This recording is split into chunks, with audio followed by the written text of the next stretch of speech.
आदरणीय उपराष्ट्रपति जी, आदरणीय स्पीकर महोदय,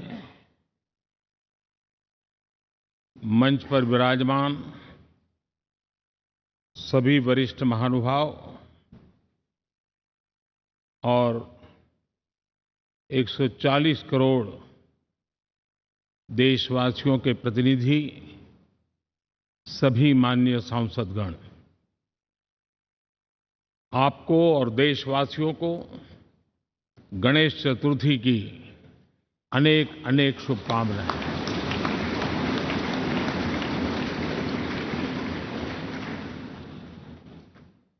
आज नए संसद भवन में हम सब मिलकर के नए भविष्य का श्री गणेश करने जा रहे हैं।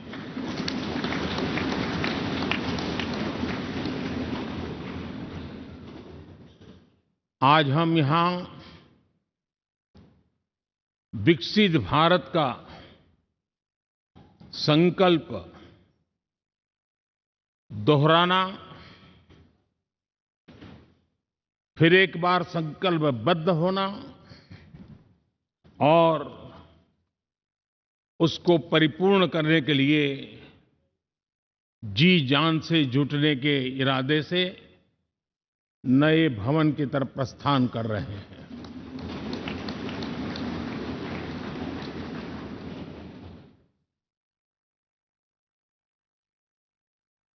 सम्माननीय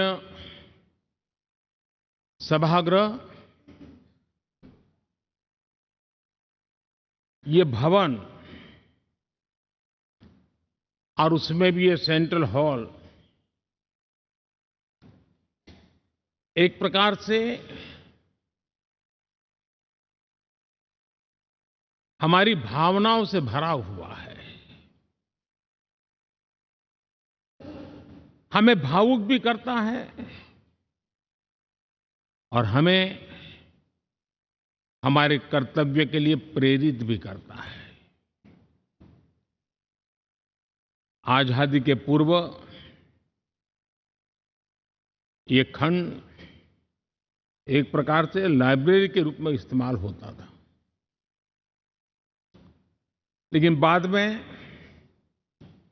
संविधान सभा की बैठक यहाँ शुरू हुई और उन संविधान सभा की बैठकों के द्वारा गहन चर्चा विचारणा कर करके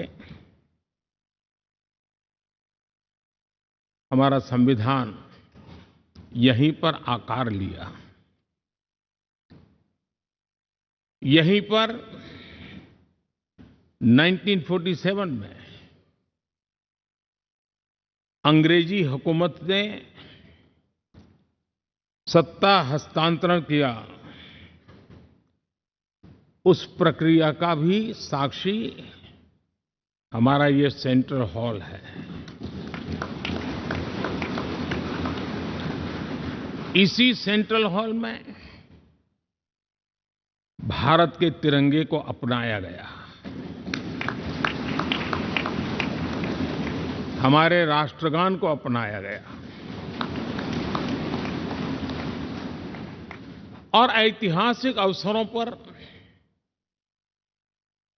आजादी के बाद भी सभी सरकारों के दरमियान अनेक अवसर आए जब दोनों सदनों ने मिलकर के यहाँ पर भारत के भाग्य को गढ़ने के पर विचार किया, सहमति बनाई और निर्णय भी किए।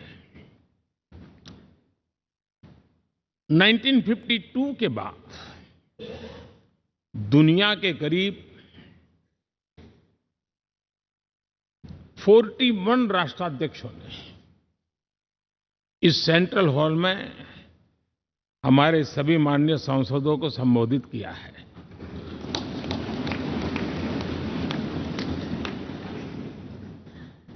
हमारे राष्ट्रपति महोदयों के द्वारा 86 बार यहां संबोधन किया गया है।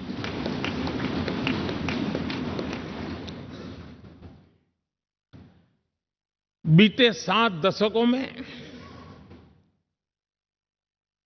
जो भी साथी इन जिम्मेवारियों से गुजरे हैं, जिम्मेवारियों को संभाली है, अनेक कानूनों, अनेक संशोधन और अनेक सुधारों का हिस्सा रहे हैं।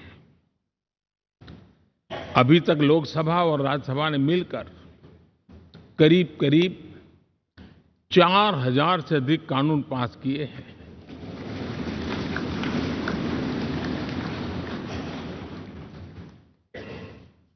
और कभी जरूरत पड़ी तो जॉइंट सेशन के माध्यम से भी कानून पारित करने की दिशा में रणनीति बनानी पड़ी और उसके तहत भी दहेज रोकथाम कानून हो, बैंकिंग सर्विस कमीशन बिल हो, आतंक से लड़ने के लिए कानून हो, ये संयुक्त सत्र में पास किए गए हैं, इसी गृह में पास किए गए। इसी संसद में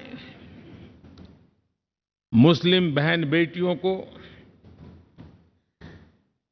न्याय की जो प्रतीक्षा थी, शाहबानो केस के कारण कुछ गाड़ी उल्टी पार्टी पर चढ़ गई थी। इसी सदन ने हमारी उस गलतियों को ठीक किया और 3 तलाक विरुद्ध कानून हम सब ने मिलकर के पारित किया। संसद ने बीते वर्षों में ट्रांसजेंडर को न्याय देने वाले कानूनों का भी निर्माण किया। इसके माध्यम से हम ट्रांसजेंडर के प्रति सद्भाव और सम्मान के भाव के साथ उनको नौकरी, शिक्षा, स्वास्थ्य, बाकी जो सुविधाएं हैं, एक गरिमा के साथ प्राप्त कर सके, इसकी दिशा में हम आगे बढ़े।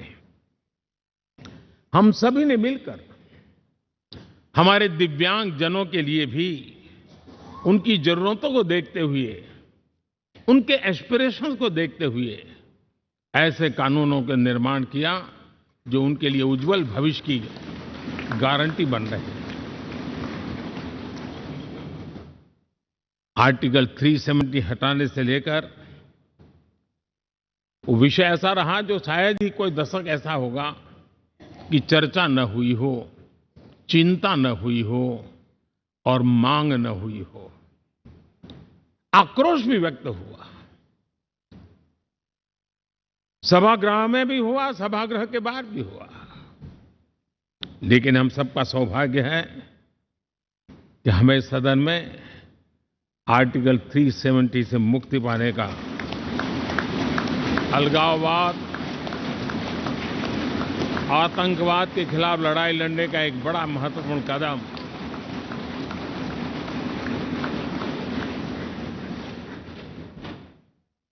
और इस महत्वपूर्ण काम में माननीय सांसदों की, संसद की बहुत बड़ी भूमिका है।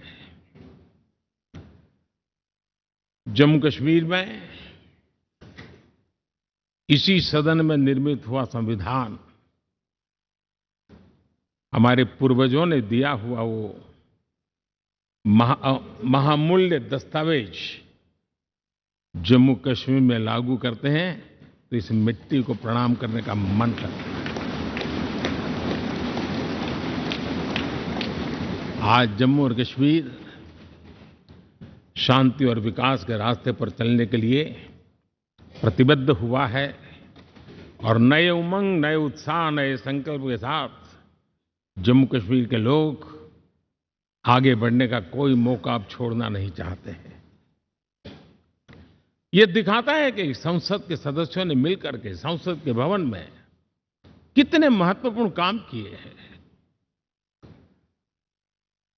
माननीय सांसदगण, लाल किले से मैंने कहा था यही समय है, सही समय है।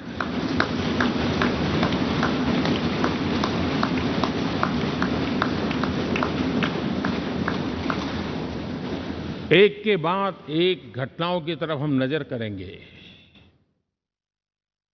हर घटना इस बात का गवाह दे रही है कि आज भारत एक नई चेतना के साथ पुनर्जागृत हो चुका है।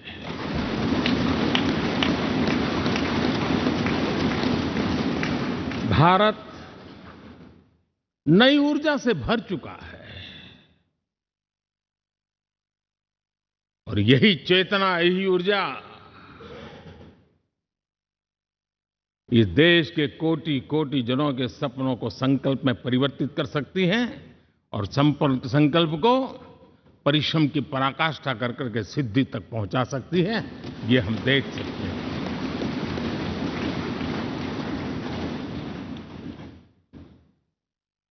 और मेरा विश्वास है,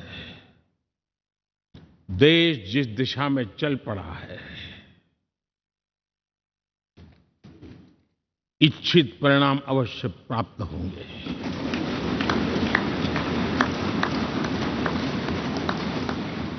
हम गति जितनी तेज करेंगे, परिणाम उतने जल्दी मिलेंगे।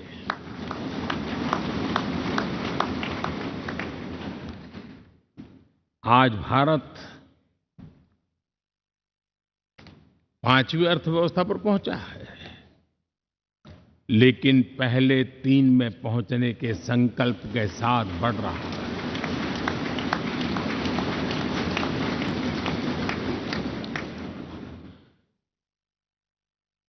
और मैं जिस स्थान पर बैठा हूं, जो जानकारियां प्राप्त होती है, उसके आधार पर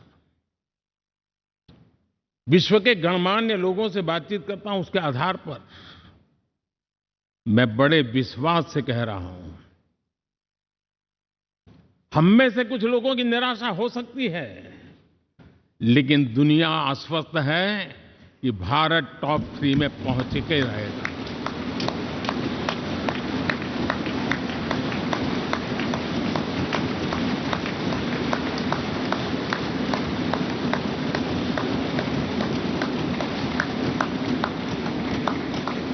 भारत का बैंकिंग सेक्टर आज अपनी मजबूती के कारण से फिर एक बार दुनिया में सकारात्मक चर्चा का केंद्र बना हुआ है।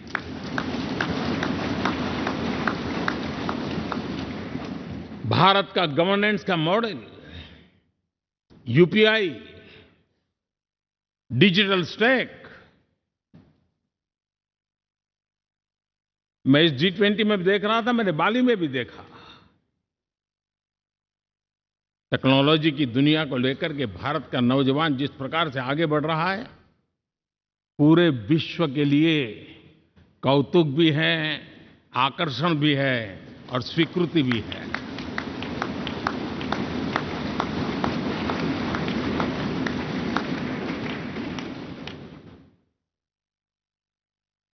हम सब उस ऐसे कालखंड में हैं, मैं कहूंगा हम लोग एक भाग्यवान लोग हैं। ऐसी भाग्यवान समय में हमें कुछ दायित्व निभाने का अवसर आया है और हमारा सबसे बड़ा भाग्य है कि आज इंडियन एस्पिरेशंस उस ऊंचाई पर हैं जो शायद पिछले 1000 साल में नहीं रहे होंगे।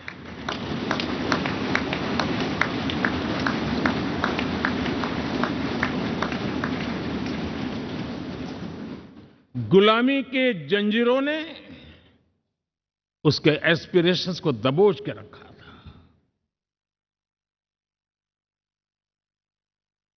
उसकी भावनाओं को तहस नहस कर दिया था। आजाद भारत में अपने सपने संजो रहा था, चुनौतियों से जूझ रहा था, लेकिन मिलकर के आज जहां पहुंचे हैं, अब वहां वो रुकना नहीं चाहता है। वो एस्पिरेशनल सोसाइटी के साथ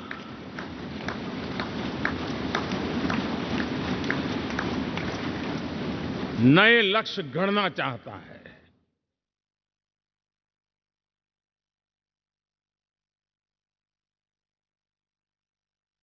जब एस्पिरेशन सोसाइटी सपने संजोते ही हो, संकल्प लेकर के निकल पड़ी हो, तब पुराने कानूनों से मुक्ति पाकर नए कानूनों का निर्माण करके उज्जवल भविष्य के लिए एक मार्ग प्रशस्त करने का दायित्व हम सभी सांसदों का सविशेष होता है। संसद में बनने वाला हर कानून, संसद में होने वाली हर चर्चा, संसद से जाने वाला हर संकेत इंडियन एस्पिरेशन को बढ़ावा देने के लिए ही होना चाहिए। ये हम सबकी भावना भी है, कर्तव्य भी है और एक एक देशवासी की हमसे अपेक्षा भी है।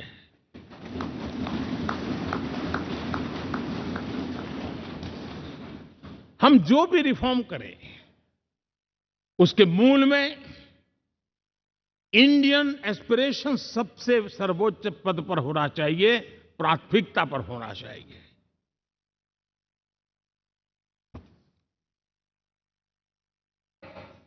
लेकिन मैं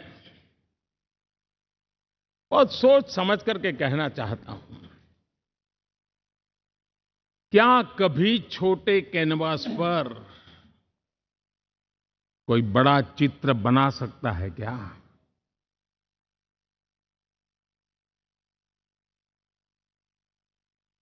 जैसे छोटे कैनवास पर बड़ा चित्र नहीं बन सकता, वैसे हम भी अगर हमारे सोचने के कैनवास को बड़ा नहीं कर सकते, तो भव्य भारत का चित्र भी हम नहीं अंकित कर सकते।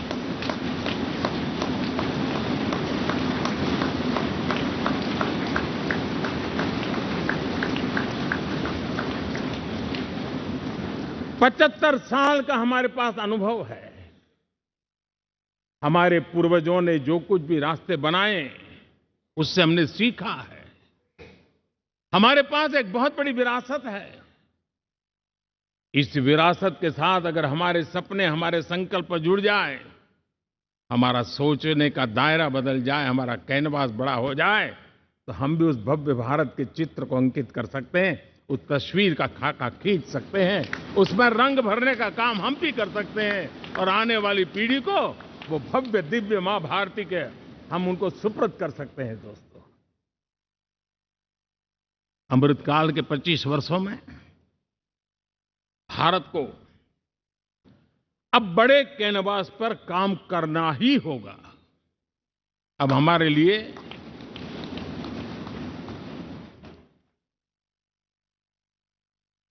छोटी छोटी चीजों में उलझना, वो वक्त चला गया है।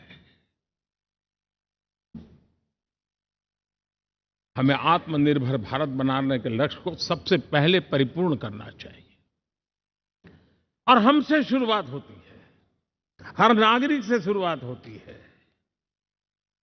और आज दुनिया में भी एक समय ऐसा था कि लोग मुझे कहते थे, हमारे बड़े बड़े बुद्धिजीवी और अर्थशास्त्री लिखते थे कि मोदी आत्मनिर्भर की बात करता है तो मल्टीलेटरलिज्म के सामने चुनौती तो बन नहीं जाएगा, ग्लोबल इकोनॉमी के जमाने में ठीक तो नहीं होगा। लेकिन 5 साल के भीतर भीतर देखा, दुनिया भारत के आत्मनिर्भर मॉडल की चर्चा करने लग गई है।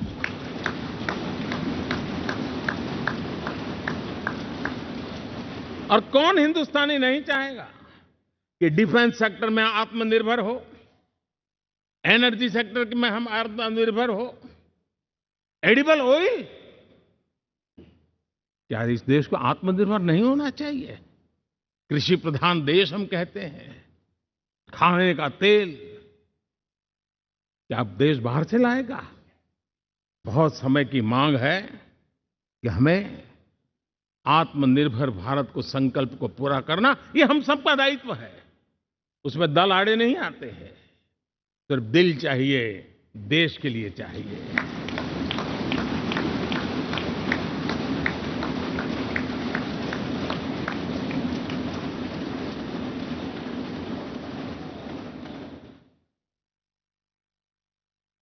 हमें अब मैन्युफैक्चरिंग सेक्टर में दुनिया में सर्वश्रेष्ठ बनने की दिशा में ही कदम रखने होंगे। और मैंने एक बार लाल किले से कहा था, जीरो डिफेक्ट जीरो इफेक्ट। हमारे प्रोडक्ट में कोई डिफेक्ट ना हो, हमारी प्रक्रिया में पर्यावरण पर कोई इफेक्ट ना हो, ऐसा जीरो डिफेक्ट जीरो इफेक्ट वाला हमें दुनिया के सामने मैन्युफैक्चरिंग क्षेत्र में जाना हो। हमारे डिजाइनर, हमारे यहां निर्माण हो रही डिजाइन्स, हमारे सॉफ्टवेयर, हमारे एग्रीकल्चर प्रोडक्ट्स, हमारे हस्तशिल्प, हर क्षेत्र में अब हमें वैश्विक मापदंडों को पार करने के इरादे से ही चलना चाहिए। तब जाकर के विश्व के अंदर हम अपना झंडा फहरा सकते हैं। मेरे गांव में मेरा सबसे अच्छा माल हो, इतनी बात नहीं चलेगी। मेरे राज्य में मेरा सबसे अच्छा प्रोडक्ट नहीं चलेगा। मेरे देश में मेरा सबसे अच्छा प्रोडक्ट नहीं चलेगा। दुनिया में मेरा प्रोडक्ट सबसे अच्छा होगा। ये भाव हमें पैदा होगा।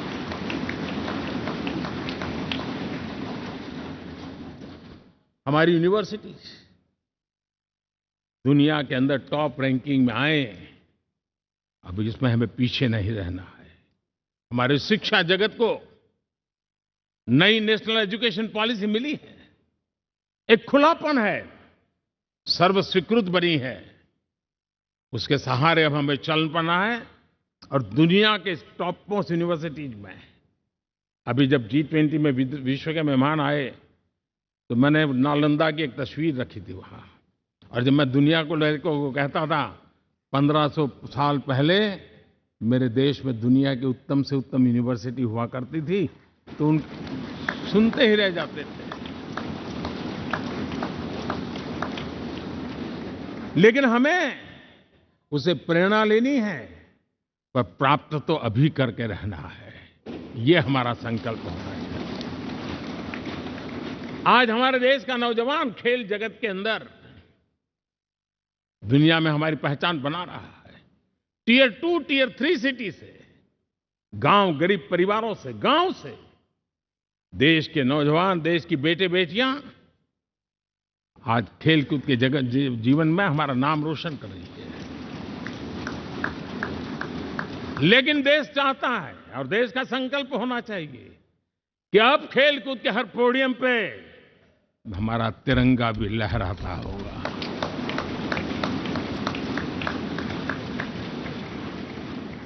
हमें अब पूरा हमारा दिमाग क्वालिटी पर फोकस करना ही होगा, ताकि हम विश्व की आशा अपेक्षाओं के अनुकूल और भारत के सामान्य मानव के जीवन में भी क्वालिटी ऑफ लाइफ के प्रति जो एस्पिरेशन बढ़ा है, उसको हम एड्रेस कर पाए। और जैसे मैंने कहा कि हम भाग्यवान हैं कि हम उस समय काम कर रहे हैं जब समाज अपने आप एक एस्पिरेशनल सोसाइटी है। हमारा और भी एक भाग्य है कि हम उस समय हैं जब हिंदुस्तान युवा देश है। हम दुनिया में सबसे ज्यादा जन आबादी वाला तो देश बने ही हैं, लेकिन सबसे बड़ी आबादी, उसमें भी सबसे युवा, ये पहली बार हुआ है।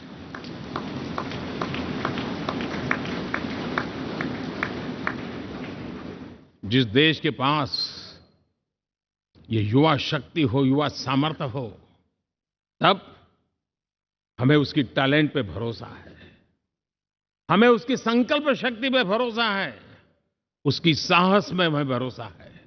और इसलिए हम चाहते हैं कि दुनिया में भारत का युवा अग्रिम पंक्ति में नजर आना चाहिए। वो स्थिति पैदा होनी चाहिए। आज पूरी दुनिया को स्किल्ड मैन पावर की बहुत बड़ी जरूरत है, और भारत विश्व की इस आवश्यकता की पूर्ति के लिए अपने आप को सज्ज कर सकता है और उन आवश्यकताओं को पूरी कर करके दुनिया में अपनी एक जगह भी बना सकता है। और इसलिए विश्व में उनकी आवश्यकता के लिए किस प्रकार के मैन पावर की जरूरत है, किस प्रकार के उनको ह्यूमन रिसोर्स की जरूरत है, उस स्किल मैपिंग का काम भी चल रहा है। और उस स्किल मैपिंग के अनुसार भारत के अंदर स्किल डेवलपमेंट की तरफ हम बल दे रहे हैं। और जितना ज्यादा हम स्किल डेवलपमेंट पर बल देंगे, भारत के नौजवानों का सामर्थ्य विश्व में अपना डंका बजाने में कोई कमी नहीं रखेगा। और हिंदुस्तानी जहां गया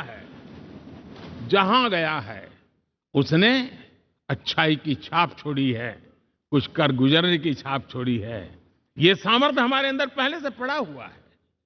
और हमारे पहले जो लोग गए हैं उन्होंने इससे छवि भी बना के रखी हुई है। आपने देखा होगा पिछले दिनों करीब 150 नर्सिंग कॉलेज एक साथ खोलने का निर्णय किया। पूरे दुनिया में बहुत बड़ी रिक्वायरमेंट है नर्सिंग की।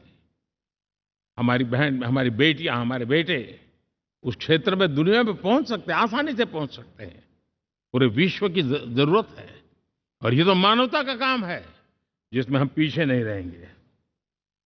आज मेडिकल कॉलेजेस का इतना व्यापक रूप से निर्माण, देश की आवश्यकता तो पूरी करनी ही करनी है, दुनिया की आवश्यकताओं में भी योगदान दे सकते हैं। कहने का तात्पर्य यही है, हर छोटी चीज पर बारीकी से ध्यान देते हुए, उस पर अपना ध्यान केंद्रित करते हुए हमें आगे बढ़ना है। हमें भविष्य के लिए सही समय पर सही फैसले भी लेने होते हैं। हम फैसलों को टाल नहीं सकते। हम राजनीतिक लाभ नुकसान के गणा भाग के अंदर अपने आप को बंधित नहीं बना सकते हैं। हमें तो देश के एस्पिरेशन के लिए हिम्मत के साथ नए निर्णय करने होते हैं। आज सोलर पावर के सफल मूवमेंट्स हमारी भावी पीढ़ी के लिए एनर्जी क्राइसिस से मुक्ति की गारंटी दे रहा है। आज मिशन हाइड्रोजन आने वाले दिनों में जो एनवायरनमेंट की चिंता है, जो टेक्नोलॉजी में बदलाव आ रहा है, उसके समाधान का रास्ता देने का सामर्थ्य रखती है। आज हमारा सेमीकंडक्टर जिस प्रकार से जीवन चलाने में हमारे हृदय की जरूरत रहती है, वैसे ही आज हमारी टेक्नोलॉजी चिप्स के बिना चल नहीं सकती। और सेमीकंडक्टर उसके लिए बहुत अनिवार्य है। उस दिशा में हम आगे जाकर के इलेक्ट्रॉनिक मैन्युफैक्चरिंग में कोई रुकावट ना आए और जीवन कहीं अटक न जाए, उसलिए एक बहुत बड़ी मात्रा में हम काम कर रहे हैं। जल जीवन मिशन, हर जिले में 75 अमृत सरोवर, हमारी भावी पीढ़ी को, हमारे बच्चे उनको कभी पानी के बिना तरसना न पड़े, इसकी चिंता हम आज कर रहे हैं। विश्व के बाजार में हमारा हर व्यापार कारोबार पहुंचे, कॉम्पिटिटिव ताकत के साथ खड़ा रहे, लॉजिस्टिक सिस्टम को और अधिक कम खर्च वाला बनाना, एफिशिएंट बनाना, उस दिशा में हम बहुत नीतियां लेकर के चल रहे हैं। आज समय की मांग है कि भारत का एक ऐसा भारत का हम निर्माण करें। नॉलेज, इनोवेशन, ये समय की मांग है और दुनिया में हमें अग्रिम पंक्ति में जाने का ये रास्ता भी है। और इसलिए पिछले हमने समय नेशनल एजुकेशन पॉलिसी के साथ साथ टेक्नोलॉजी के बढ़ावे के लिए हमने रिसर्च और इनोवेशन का एक कानून भी पारित किया है, ताकि हमारे देश के नौजवानों को इस इनोवेशन के और चंद्रयान 3 की सफलता के बाद देश के नौजवानों के मन में विज्ञान की तरफ आकर्षण बढ़ रहा है। हमें मौका गंवाना नहीं है। हमारी युवा पीढ़ी को हमने रिसर्च और इनोवेशन के लिए पूरे अवसर देने हैं।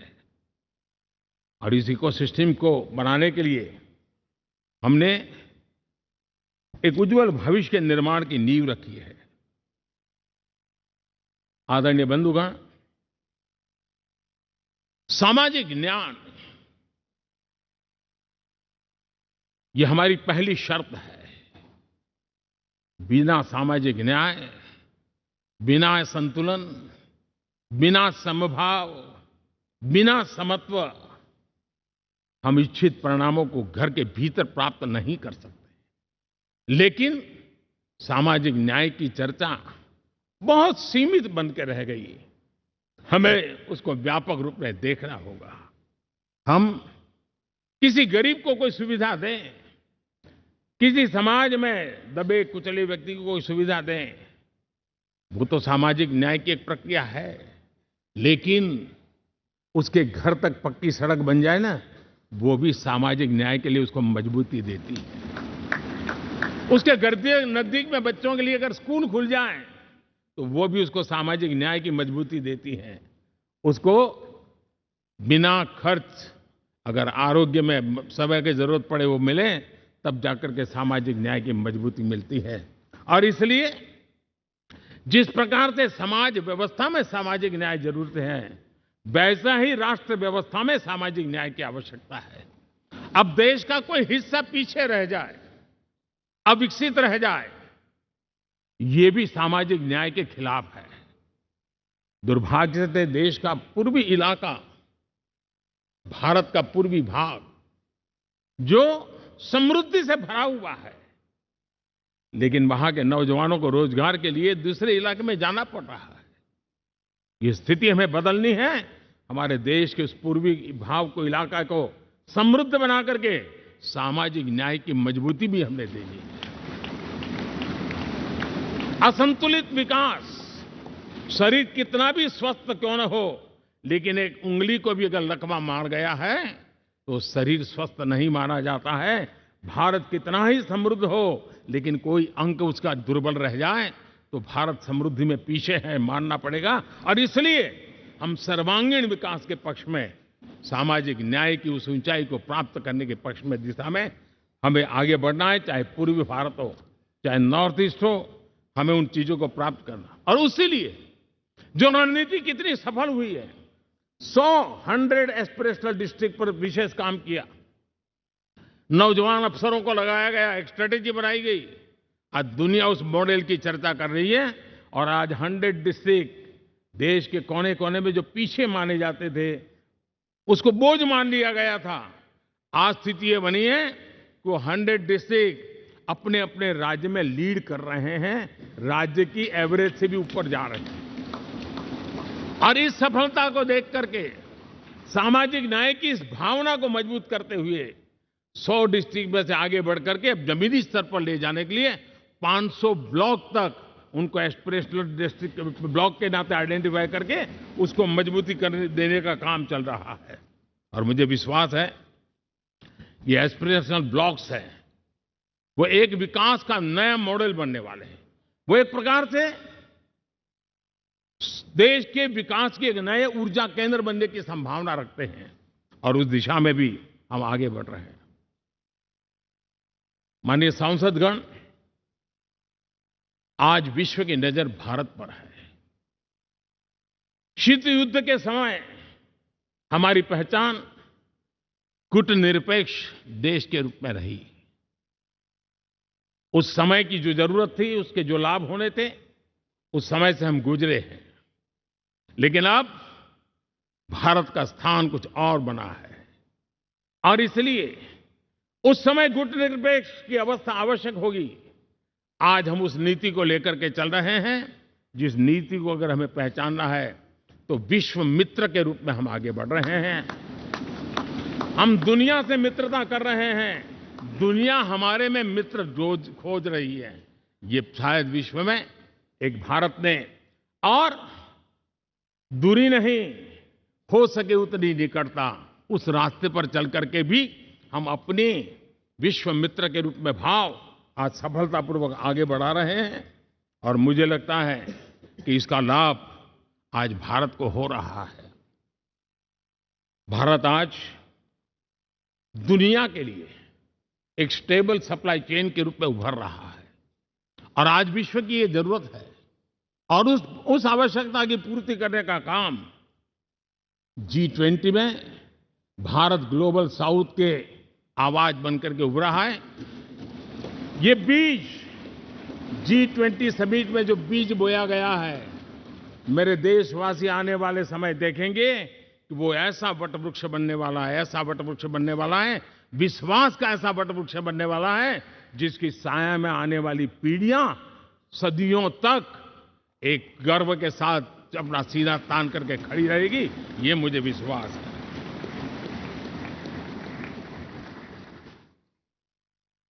इस G20 में एक बहुत बड़ा काम हमने किया है, बायोफ्यूल अलायंस का। हम विश्व के नेतृत्व करते रहे, दिशा दे रहे हैं, और विश्व को बायोफ्यूल अलायंस में दुनिया के सभी देश देखते ही देखते उसकी सदस्यता ले रहे थे, और एक बहुत बड़ा आंदोलन खड़ा होने जा रहा है, और जिसका नेतृत्व ये हमारा भारत कर रहा है। छोटे छोटे महाद्वीप, उनके साथ भी आर्थिक कॉरिडोर बनाने की दिशा में हमने बड़ी मजबूती के साथ कदम उठाए हैं।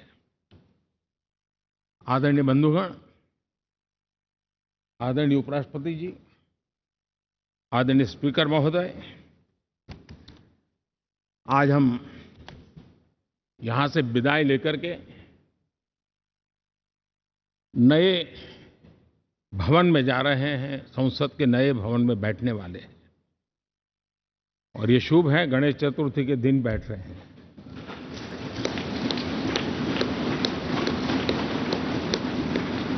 लेकिन मैं एक आप दोनों महानुभावों को एक प्रार्थना कर रहा हूं, एक विचार आपके सामने रख रहा हूं।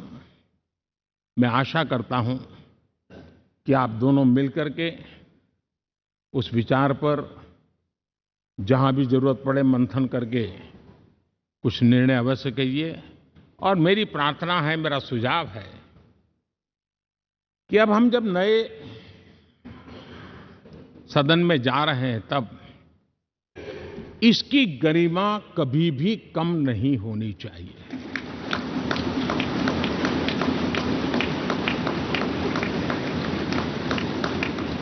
इसे सिर्फ पुरानी पार्लियामेंट कह करके छोड़ दें, ऐसा नहीं होना चाहिए।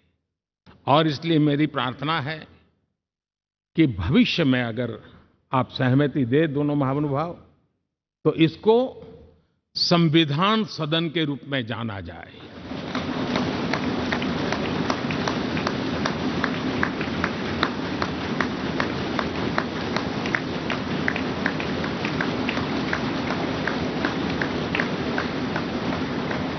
ताकि ये हमेशा हमारे रक्षा के लिए हमारी जीवन प्रेरणा बनी रहेगी। और जब संविधान सदन कहेंगे, तब उन महापुरुषों का याद भी उसके साथ जुड़ जाएगी जो कभी संविधान सभा में यहाँ बैठा करते थे, गणमान्य महापुरुष बैठा करते थे। और इसलिए भावी पीढ़ी को ये तोहफा भी देने का अवसर हमें जाने नहीं देना चाहिए। मैं फिर एक बार इस पवित्र भूमि को प्रणाम करता हूं। यहाँ पर जो तपस्या हुई है, जन कल्याण के लिए संकल्प हुए हैं, इसको परिपूर्ण करने के लिए 7 दशक से भी अधिक समय से जो पुरुषार्थ हुआ है, उन सबको प्रणाम करते हुए मैं मेरी वाणी को विराम देता हूं और नए सदन के लिए आप सबको शुभकामनाएं देता हूं। बहुत बहुत धन्यवाद।